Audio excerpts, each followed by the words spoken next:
Friends, Raj ಜಾಬ್ಸ್ಗೆ ಸ್ವಾಗತ. Friends, Karnataka panchayat Raj ಆಯುಕ್ತಾಲಯದಿಂದ ನೇಮಕಾತಿಯ ಹೊಸ ಅಧಿಸೂಚನೆ ಬಿಡುಗಡೆಯಾಗಿದೆ ನೋಡಿ. ಹಾಗೇನ ಫ್ರೆಂಡ್ಸ್, ಈ ಒಂದು ಹುದ್ದೆಗಳಿಗೆ ಇಲ್ಲಿ ನೋಡಿ, ವಿಷಯ ರಾಜ್ಯದ ಗ್ರಾಮ ಪಂಚಾಯಿತಿಗಳಲ್ಲಿ ಖಾಲಿ ಇರತಕ್ಕಂಥ ಕರ ವಸೂಲಿಗಾರರು, clerk cum data entry operator ಹಾಗೂ ವಾಟರ್ ಆಪರೇಟರ್ ಮತ್ತು ಸ್ವಚ್ಛತಾಗಾರ ಹುದ್ದೆಗಳಿಗೆ ನೇಮಕಾತಿ ಮಾಡುವ ಕುರಿತು ಅಂತ ಕೊಟ್ಟಿದ್ದಾರೆ ನೋಡಿ. ಹಾಗೇನ ಫ್ರೆಂಡ್ಸ್, ಈ ಒಂದು ಹುದ್ದೆಗಳ ಬಗ್ಗೆ ಸಂಪೂರ್ಣ ಮಾಹಿತಿಯನ್ನು ತಿಳಿಸ್ಕೊಡ್ತೀನಿ. ಸಂಪೂರ್ಣವಾಗಿ ಈ ಒಂದು ಹುದ್ದೆಗಳು ಕರ್ನಾಟಕದ ಎಲ್ಲ ಗ್ರಾಮ ಪಂಚಾಯಿತಿಗಳಲ್ಲಿ ನೇಮಕಾತಿ ಮಾಡಿಕೊಳ್ಳಲಾಗುತ್ತೆ. ಹಾಗೇನ ಈ ಒಂದು ಹುದ್ದೆಗಳು ಕಾಯಂ ಉದ್ಯೋಗಗಳಾಗಿರ್ತಾವೆ ನೋಡಿ. ಬನ್ನಿ ಈಗ ಇದರ ಬಗ್ಗೆ ಸಂಪೂರ್ಣ ಮಾಹಿತಿಯನ್ನು ತಿಳಿಸ್ಕೊಡ್ತೀನಿ. ಹಾಗೆ ಈ ಒಂದು ನೋಟಿಫಿಕೇಷನ್ ಬೇಕಾದಲ್ಲಿ ಫ್ರೆಂಡ್ಸ್, ನಮ್ಮ ಟೆಲಿಗ್ರಾಮ್ ಚಾನಲಲ್ಲಿ ಹೋಗಿ ಈ ಒಂದು ನೋಟಿಫಿಕೇಷನ್ನ ಕೂಡ ನೀವು ತೆಗೆದುಕೊಳ್ಬೋದು, ಅಂದರೆ ಡೌನ್ಲೋಡ್ ಮಾಡ್ಕೊಳ್ಬೋದು.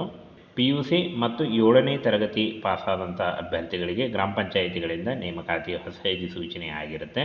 ಹಾಗೇನ ಈ ಒಂದು ಹುದ್ದೆಗಳಿಗೆ ನೇಮಕಾತಿ ನಿಮ್ಮೂರ ಗ್ರಾಮ ಪಂಚಾಯಿತಿಗಳಲ್ಲಿ ಕೆಲಸ ಸಿಗುತ್ತೆ ನೋಡಿ.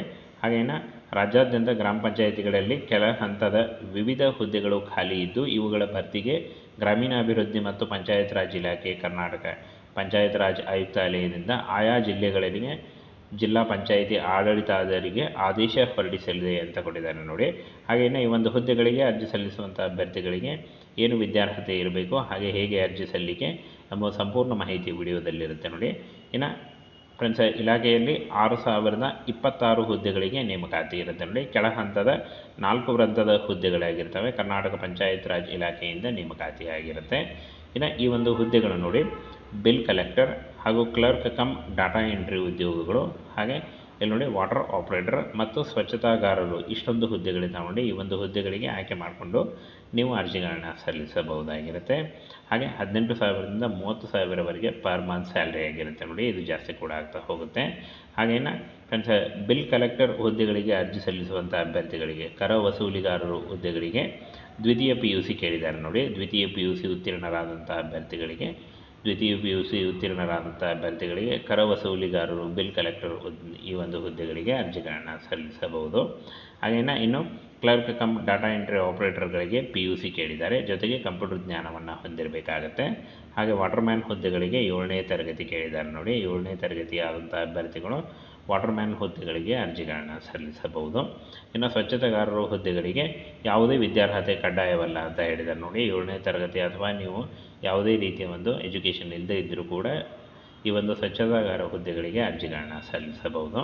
ಇನ್ನು ನೇಮಕಾತಿ ಪ್ರಕ್ರಿಯೆ ಯಾವ ರೀತಿಯಾಗಿ ಇರುತ್ತೆ ಅಂತ ನೋಡೋದಾದರೆ, ಗ್ರಾಮ ಪಂಚಾಯಿತಿಗಳಲ್ಲಿ ಖಾಲಿ ಇರತಕ್ಕಂಥ ಡಾಟಾ ಎಂಟ್ರಿ ಆಪರೇಟರ್ ಮತ್ತು ಬಿಲ್ ಕಲೆಕ್ಟರ್ ಹಾಗೂ ಆಪರೇಟರ್, ಹಾಗೆ ನೋಡಿ ವಾಟರ್ ಆಪರೇಟರ್ ಹಾಗೂ ಸ್ವಚ್ಛತೆಗಾರರು ಈ ಒಂದು ಹುದ್ದೆಗಳಿಗೆ ಜಿಲ್ಲಾ ಪಂಚಾಯಿತಿಗಳು ನೇಮಕಾತಿ ಅಧಿಸೂಚನೆ ಹೊರಡಿಸಿ ಜಿಲ್ಲಾ ಮಟ್ಟದಲ್ಲಿ ನೇಮಕಾತಿಯ ಪ್ರಕ್ರಿಯೆ ನಡೆಸಿ ಆಯ್ಕೆ ಪಟ್ಟಿ ಬಿಡುಗಡೆ ಮಾಡಲಿದೆ ಅಂತ ಹೇಳಿದ್ದಾರೆ ನೋಡಿ.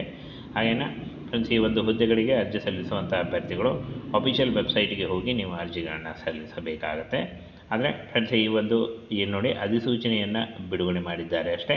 ಹಾಗೆ ನೇಮಕಾತಿ ಪ್ರಕ್ರಿಯೆ ಇನ್ನೂ ಶುರುವಾಗಿಲ್ಲ. ಇನ್ನೇನು ಕೆಲವೇ ದಿನಗಳಲ್ಲಿ ಈ ಒಂದು ಹುದ್ದೆಗಳಿಗೆ ಅರ್ಜಿ ಸಲ್ಲಿಕೆ ಶುರುವಾಗುತ್ತೆ ನೋಡಿ. ಹಾಗೆ ಫ್ರೆಂಡ್ಸ್, ಇನ್ನೊಮ್ಮೆ ನಿಮಗೆ ಅರ್ಜಿ ಸಲ್ಲಿಕೆ ಶುರುವಾದಾಗ ಆನ್ಲೈನ್ ಮೂಲಕ ಯಾವ ರೀತಿಯಾಗಿ ಅರ್ಜಿಗಳನ್ನು ಸಲ್ಲಿಸಬೇಕು ಅಂತ ಕೂಡ ತಿಳಿಸ್ಕೊಡ್ತೀನಿ. ಹಾಗೇನು 18ರಿಂದ 30 ವರ್ಷದ ಒಳಗಿನವರು ಅರ್ಜಿಗಳನ್ನು ಸಲ್ಲಿಸಬಹುದು. OBC ಅಭ್ಯರ್ಥಿಗಳಿಗೆ 3 ವರ್ಷ ಮತ್ತು SC/ST ಅಭ್ಯರ್ಥಿಗಳಿಗೆ 5 ವರ್ಷಗಳ ವಯೋಮಿತಿ ಸಡಿಲಿಕೆ ಕೂಡ ಇರುತ್ತೆ ನೋಡಿ. ಹಾಗೆ ಕರ್ನಾಟಕದ ಎಲ್ಲ ಗ್ರಾಮ ಪಂಚಾಯಿತಿಗಳಲ್ಲಿ ಈ ಒಂದು ಕರ ವಸೂಲಿಗಾರರ cum data entry operator, clerk ಹಾಗೂ ವಾಟರ್ ಆಪರೇಟರ್ ಮತ್ತು ಸ್ವಚ್ಛತಾಗಾರ ಹುದ್ದೆಗಳಿಗೆ ಅರ್ಜಿಗಳನ್ನು ಸಲ್ಲಿಸಬಹುದಾಗಿರುತ್ತೆ. ಇನ್ನೇನು ಕೆಲವೇ ದಿನಗಳಲ್ಲಿ ಈ ಒಂದು ಹುದ್ದೆಗಳಿಗೆ ಅರ್ಜಿ ಸಲ್ಲಿಕೆ ಶುರುವಾಗುತ್ತೆ ನೋಡಿ.